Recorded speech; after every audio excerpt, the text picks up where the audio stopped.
Hello, this is a very old story called An Incomplete Guide to Robert Rutherford. It's nearly bedtime and the landline goes. Hello, I say, this is 255-101. It's a woman on the other end. Hello, she says, can I speak to Robert Rutherford, please? I have to clear my throat. I'm sorry, but you have a wrong number, I tell her. Are you sure? This is the number I was given. I'm sure. There is no Robert Rutherford here. I'm sorry to have bothered you, she says. And off she goes. I put the phone back, go through to the living room. My wife is checking the place before we go to bed. Who was it, she asks. Who was on the phone? It was a wrong number, I tell her. Then the landline goes again. What do you bet, I say.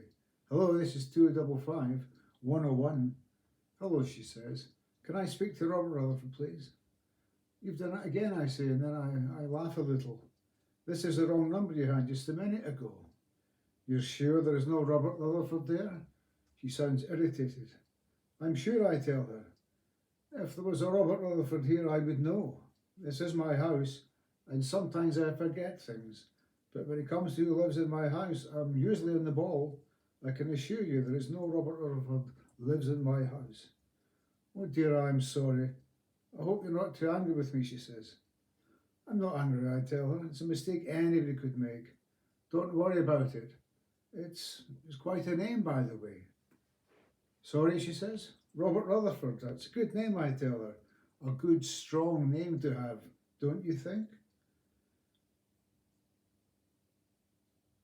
Yes, it is, she says. You sound like you could be a Robert Rutherford. Your voice, I mean, you have a good, strong voice. If you don't mind my saying so, nice and deep. You have the sort of voice I could imagine a Robert Rutherford having. Do you think so? Thank you. Actually, I have the start of a cold, I tell her, and I smoke too much. I have a little hoarseness now, maybe that's why you think I have a strong voice. I'm gruff, that's all.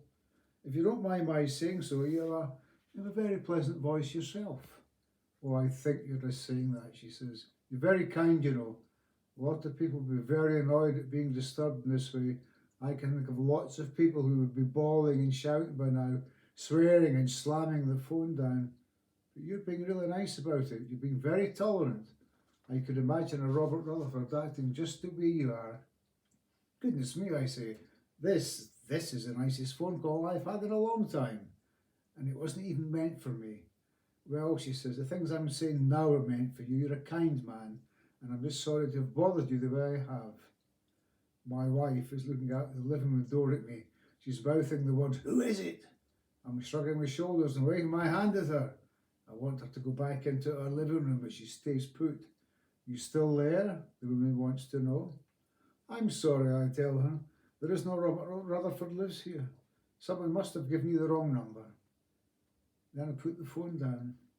That wrong number again. Some woman. I tell my wife, some woman.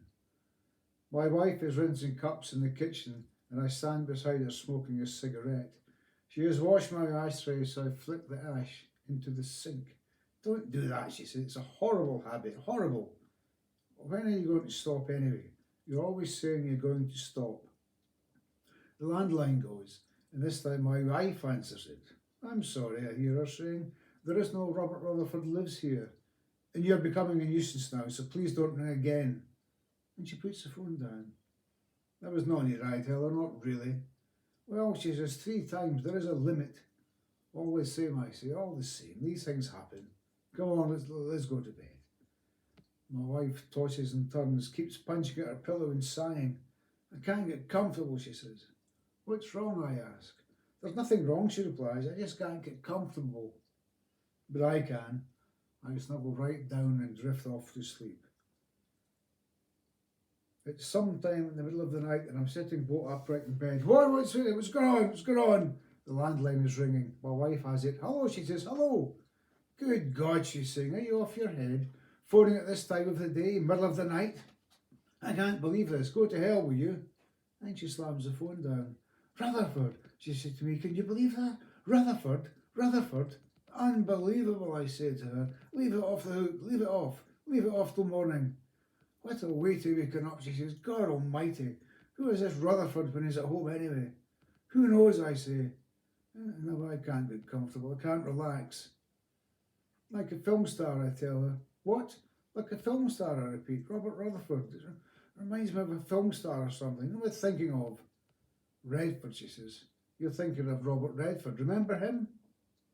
Now, Robert Redford, he'd have been worth chasing after in the middle of the night. I bet this Rutherford character isn't. Steady on, I tell her, steady on. You'll be making me jealous here. Besides, you must be ancient now, an old man, old man surely, if not dead.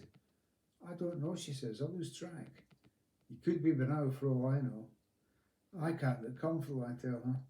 Try, she says. Try to get back to sleep, but you'll never get up for work in the morning. I'll try, I tell her. We sleep in and rush round the place like headless chickens.